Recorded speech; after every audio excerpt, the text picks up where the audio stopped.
In today's video, I'm going to share with you the 4 principles to building muscle if you are female over the age of 35. Ladies, we can't ignore it. There is more and more research to show that as we reach the age of 35 plus, 40, into our 50s, never mind our 60s, if we are not doing these 4 principles, we are hindering not only our hormones, but we will be those people, or one of those people that are in their 70s who can't get out of a chair. And yes, I'm being direct, but this is the honest truth. So I'm also going to throw in an additional 2 exercises that you can do today to improve your posture. Let's get on with it.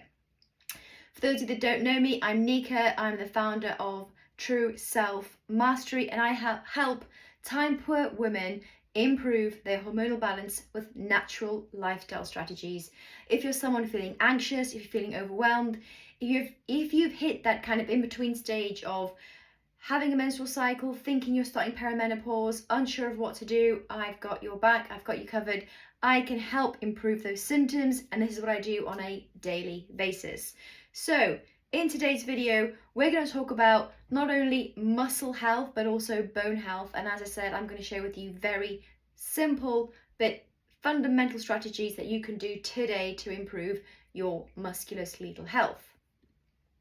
First of all, when we think about postural health, a lot of us think, straight away you're probably sat back in your chair going, oh, do you mean like this? But a lot of this is also to do with, ladies, what you are doing with your body on a daily, weekly basis. So I'm sure most of you know now about the importance of resistance training. If you don't, give me a follow. Let's connect, send me a DM. We need to get this sorted. Resistance training is an absolute must. However, did many of you know that if you're over the age of 35, you're a female and you're getting into slightly maybe the stages of perimenopause, we're all a bit different, or you're in your 40s, your estrogen starts to go down. And when estrogen comes down, she's beautiful, but she takes collagen with her. Now we need collagen. And this is when a lot of us start taking all these supplements, depends on where your collagen is made and how it is made, depending on how effective it can be. But there is no magic pill. There's no magic one solution that's going to improve your musculoskeletal health. And this is what I see more and more with women over the age of 40. They're killing themselves in the gym. They're doing every single Hyrox class going, but they are fundamentally misinformed that they're actually putting themselves under very big risk of injuring themselves. And I'm going to go into some detail about why when you injure yourself in your 40s, in your 50s, it can be a detrimental effect to your entire body. Whereas if you're in your 20s, you can just about get away with it, and your recovery is a lot quicker because of the amazing hormone estrogen. So a lot of us, and I see this a lot with my clients in their 50s and 60s, when they're looking in the mirror or they catch themselves in the mirror, they're hunched over. A lot of us spend so much time on our phones, scrolling. What we end up doing is rolling our shoulders forward, our neck comes forward, and this can have a significant detrimental effect over time on our posture. So I bet most of you are now sat back with your shoulders back, which is great when someone talks about it. But what happens when I'm not there talking to you and reminding you about your postural health? And a lot of this is not just to do with the muscles through our chest that become contracted that we need to open up and lengthen, but it's also to do with those back muscles and those muscles that end up lengthening because we're sat forward like this. When it comes to hormonal changes, I'm going to move myself out the way there. I do not know this myself, but after doing more and more research, ladies, if you still have a menstrual cycle, did you know that in your ovulation phase of between day 11 to day 15, your estrogen is at her peak? Now, she's a phenomenal hormone because she brings us the collagen. She keeps us looking all young and perky. However, in that phase, your tendons and ligaments are actually very pliable. Now, this can mean that if you're someone who does a lot of plyometric work, a lot of Hyrox, a lot of these fast compound movements in that ovulation phase, you're at higher risk of injuring yourself. Now, you might have sat there saying, okay, Nika, but I haven't. You haven't, but you never know when or if. And it's good to know the risk. If there's a way of reducing your injury risk, why would you not take it? No brainer, right? So I see a lot of women over the age of 40 killing themselves doing these very fast compound movements, running, doing more cardio than weight training because they're trying to lose fat. You know, apparently we all believe this thought process of cardio will make you burn fat quicker. Now, it will in the short term, but it doesn't do anything for you to build muscle, okay?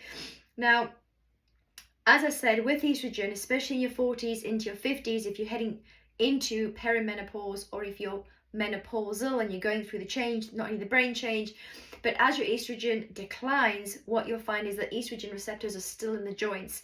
Now, if you are then injuring yourself because you're doing so much bloody cardio because you think that's the route to fat loss, message me, you will then recover a hell of a lot slower. And this is the problem, is that you're okay until you start to feel those aches and pains and those niggles progress to an injury.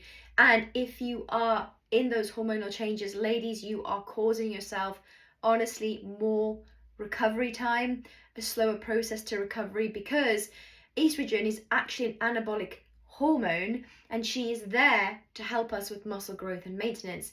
But as the natural process goes with perimenopause, menopause, she starts to decline, which means when you get injured, she's not there to help with quicker recovery and repair.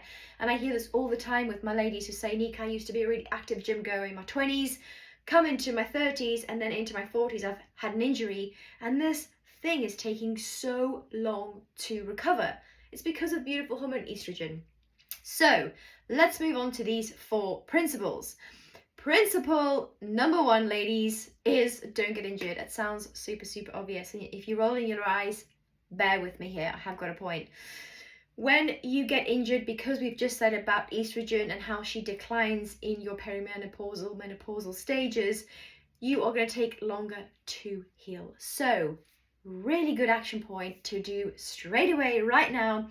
If you're looking at your gym routine and you're doing more cardio than weights, flip that around right now. I promise you, your body will thank you in the future. The second thing is warm up correctly. Now, I see this all the time with ladies. Before a session, whether it's a weight training or a Hyrox class or a blast class, what do? They jump on the treadmill for 20 minutes or 10 minutes, and that's your warm up. This is a myth. It is a great warm-up to build up the body core if it's really cold outside, like -5 or whatever. Yes, jump on a treadmill, fantastic at building up your core heat in your body. It's not a great warm-up, okay? And you're actually going to injure yourself if you don't do a corrective warm-up. Again, 20s and 30s, easily get away with it. In your mid-30s, into your 40s, 50s, 60s, the warm-up reality is we have to spend longer warming up. So, Nika, how do we warm up? If you're doing weights, and you should be, let me repeat that, if you're doing weights, and you should be, I want you to do a warm-up where you're just doing the actual movement with no weights. That's it. That's your warm-up, okay? So you start off doing the movement. So let's, for example, say we're going to do a bicep curl. Just pick up an imaginary dumbbell and do the bicep curl. Now, why is this important? You do the movement slower so the brain muscle connection starts to fire up. As we get older and older, and as we go through these hormonal changes, we start to lose those neural pathways of connectivity and communication. So the absolute key is to fire up that pathway by doing the movement slow, controlled, with no weights. Then pick up weights, maybe 50%, lighter weights, and do the same thing. Now, this is where it gets up to you and your variation of where you're at with your weights. If you're trying to build muscle, the key is then to build up to the heavier set, okay? Once you've done that corrective warm-up. However, if you're trying to maintain muscle, you would simply just keep the lower, lighter weights and do more reps. However, the key with any weight training is mind-muscle connection and muscle fatigue. If you see this all the time with people in the gym, you look over and they're not even present with their body. They are totally looking the wrong direction. They might be doing a few things that the form is awful. I don't know what, yeah, that's me doing lateral raises. And they are putting the weights down and moving on to the next rep. You are wasting your time. Time is a non-renewable resource. Please don't waste your time doing very short reps and no mind-muscle connection without firing up the muscle. The key is to fatigue the muscle. So from a physiological perspective, you're breaking down the fiber, which then repairs itself and grows stronger. That's how you build muscle. So if you're saying to me, Nika, I've got aches and pains. Now, Again, I see this a lot with ladies in their 40s and 50s because you spent 50 years moving, right? You're probably going to pick up a bit of an ache and a pain. Not uncommon. How do you differentiate between the ache and the pain? So, once you've done your corrective warm-up and we're not on the treadmill, what are we doing? We're doing lighter reps. So, no weights or light weights with the correct form. That's the goal. Once you do that and you have that connection, you might feel a bit of, say, an ache in the shoulder. As you are doing your corrective warm-up, that ache in the shoulder should feel warm and then should dissipate and go before you pick up your heavier weights. Now, if you feel like it's getting worse, the pain is getting worse with the bigger weights you're picking up, that to me suggests the body is in pain. That's an injury. Go and get it checked out by a professional, get it sorted so that you can then come back and identify the difference between the pain and the ache. Now, point number 2, the second principle is resistance training. I've said it before, I'm going to say it again. There is so much research now, and we cannot argue that resistance training is absolutely fundamental for building muscle, okay? I see, though, a lot of my ladies in their 40s going through perimenopause, into the menopause, postmenopause, because testosterone has declined, okay, part of the hormonal change.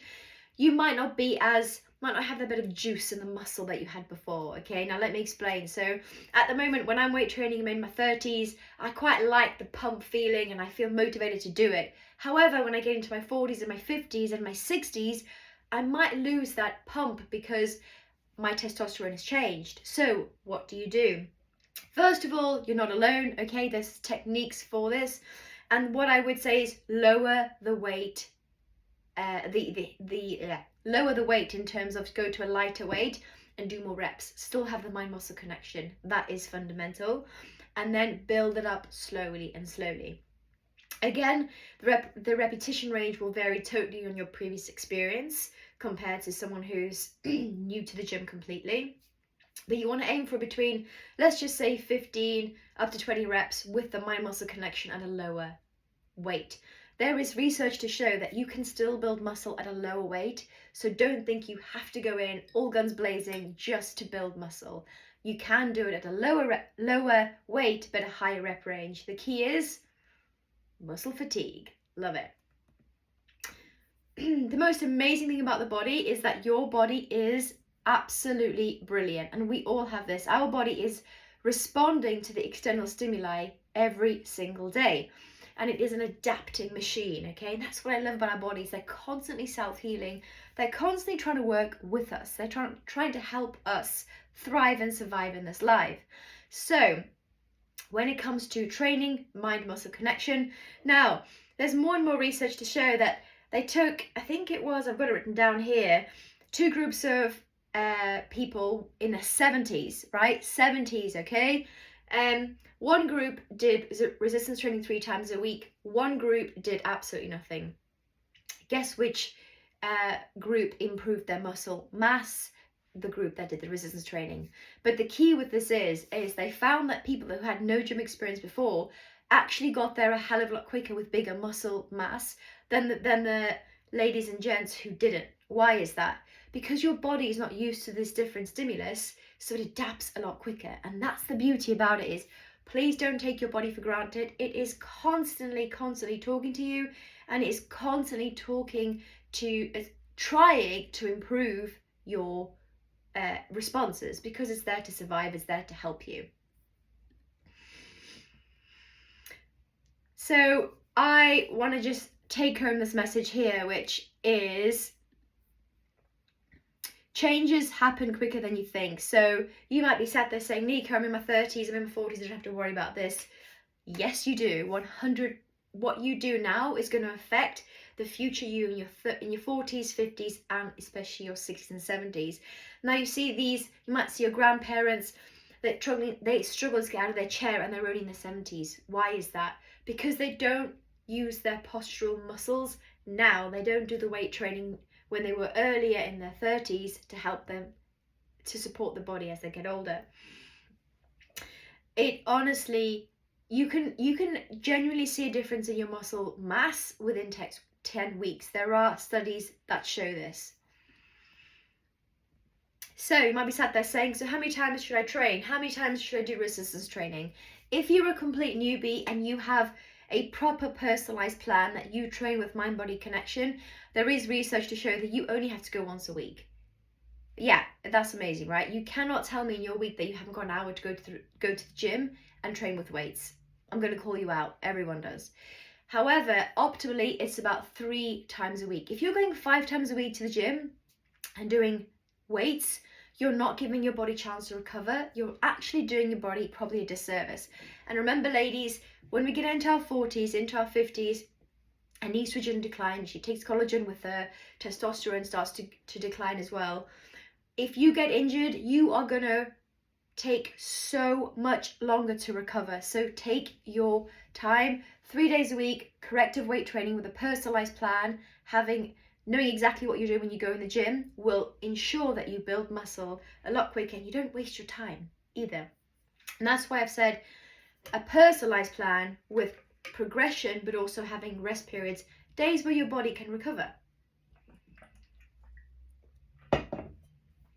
Okay, let's continue the principles. So, principle number 3. You've heard this, and if you haven't,